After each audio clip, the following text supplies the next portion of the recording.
Hello and welcome to Multimodal. I'm delighted to be here with Darren Wareing, who is Head of Sales at Core.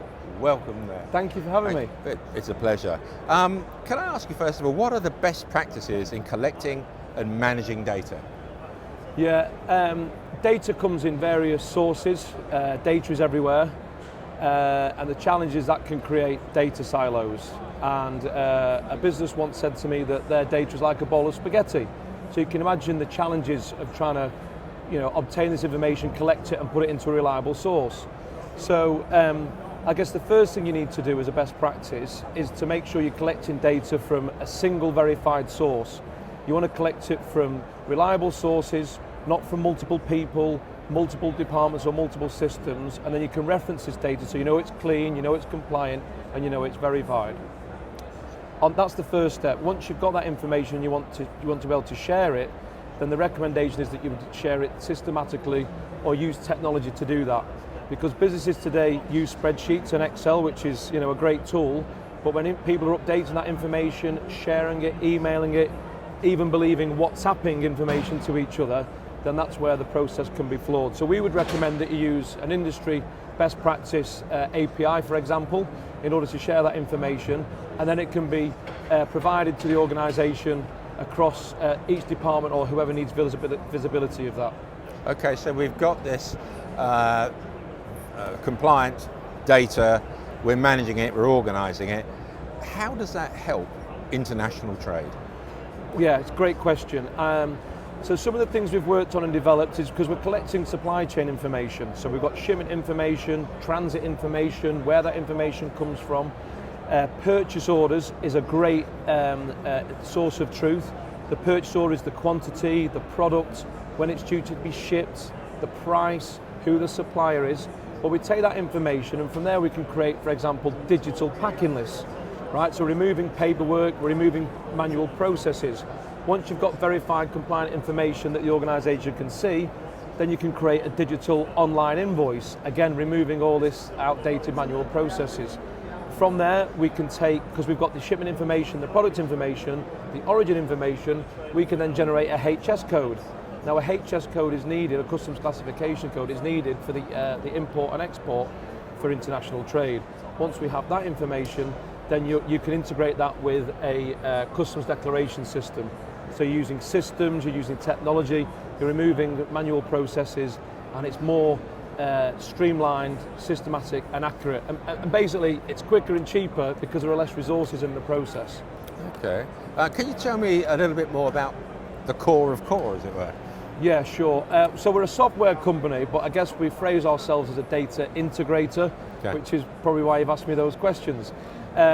We provide supply chain management and order management solutions through our Supply View technology. So again, as I mentioned earlier, we take the purchase order, we present that to a supplier on a web portal, and then we can then manage the process and the flow of their goods. We can then alert them on exceptions if the shipment is late or the production's been delayed, and then we can make sure that there's little impact or less disruption to the supply chain. That technology has been around for about 20 years, it's our own software. 10 years ago, on the back of a customer request, we developed TariffTel, which is an online HS customs classification tool. The unique thing about this is the complexity of collecting information to make sure you obtain the right HS code. Again, it's very manual, it's very cumbersome, and you have to be quite an expert to interpret the HS book. So we take a digital HS book, we ask the supplier a series of simple questions around the item type, the product. So take this jacket, for example, what's the material made out of, what's the gender, has it got buttons, has it got a collar? All this influences the HS code and ultimately the duty rate. As an organisation shipping internationally, you don't want to pay too much duty and you certainly don't want to pay too less, whether it's a penalty from customs or it's a rebate. Once you've got that information, the digital execution is simplistic, and if we take it to a further level, you can now use HS codes for your sustainability initiatives. You can find out the origins or the raw materials of the product, yeah, and in some cases organisations have been able to link Amazon deforestation back to a HS code because they know that the leather or the fabrics that they've been using has come from that source. Is there much more data to be captured in the future? We seem to have so much data in the cloud and all that, is there more data? Absolutely, too much. It's a great challenge to have, and I guess, and that will lead me on to our final product, which is Leaf, is sustainability. So we've talked about supply chain information, shipment information. I've now talked about products and classification information. Well, we can marry that information up with carbon emission data from verified sources that are out there, in the market, or NGOs. We can also look at fibre footprinting information. So we're looking at materials, the origins, certificate documentation management. Well, what we need to do is just find out what the sources of information you have. Is it manual? Is it systematic? Can it be API?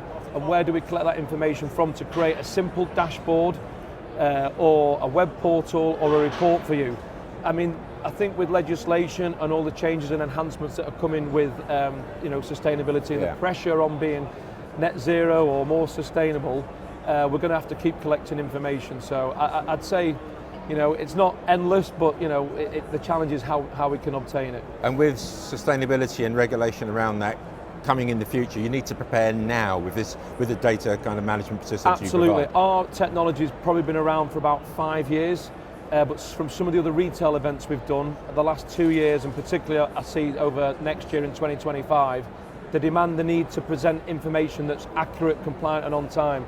Organisations are still taking months, even sometimes a year, to produce a sustainability report. Well, with technology, and it doesn't have to be ours, you can produce it in a matter of minutes.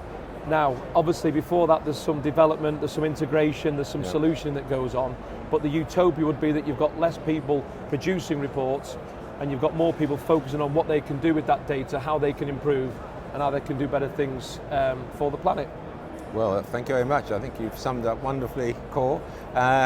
Great to meet you, and thank you very much, sir. Thank you very much. Thank you.